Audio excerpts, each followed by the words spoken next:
Roa. Azafady madamo, aiza misy place petesina tôbily azafady? Ahoana tompoko.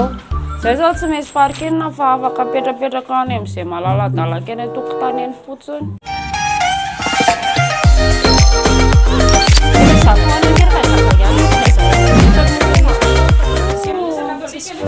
Zafady aky, sao aky dia misy place eto miaraka tafiaraka izay? Eto zao tsisy latabatra mazaka anareo indray miaraka fa raha ohatra afaka miandry kely nareo amin'ny atsasakadiny eo. Anao jus naturel aky anakefatra zafady a. Ao zao tsy misy jus naturel fa le gaz reny. Mena ataovy anakefatra. Jus coca fa limonade. Ataovy anakefatra ave. Dia mba ataovy glacé aky zafady a.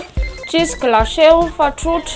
Ataovy efatra aky a. Tsy ampy anakefatra tsony le ao.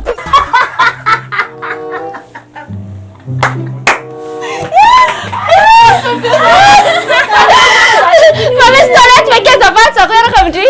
Zay tsy manana WC fa mandoary azy ery en public. Deo. Nataoko lasopy. Tsy misy lamone iny. Lasopy zao tsy misy fa plat du jour no efa masaka.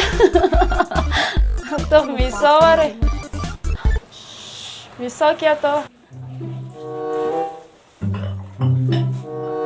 Misao mbola tsisy fa tena plat du jour ihany nefa masaka. Ke ato moa misy plat du jour masaka izany. Azala. Kofa inambaratra aloha nina tantrano.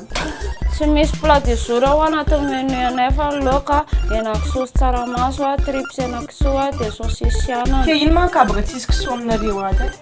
Zala ohatra kisoa be ilay.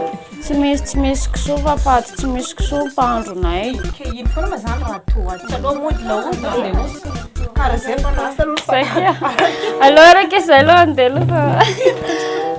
manaraka velona. Ka le lasopinareo sy misy kisoa anareo rehefa karakarain'ilay mpandronay eo. Sady aty amin'ilay tsy misy mandeha mody izany. Hôtely tsy misy.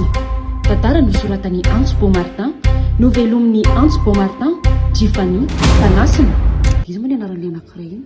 Tsy tadidiko. Nanadodosa, feno sora jery arsan. Fisaorana manokana, toerana nanaovana ny toerana.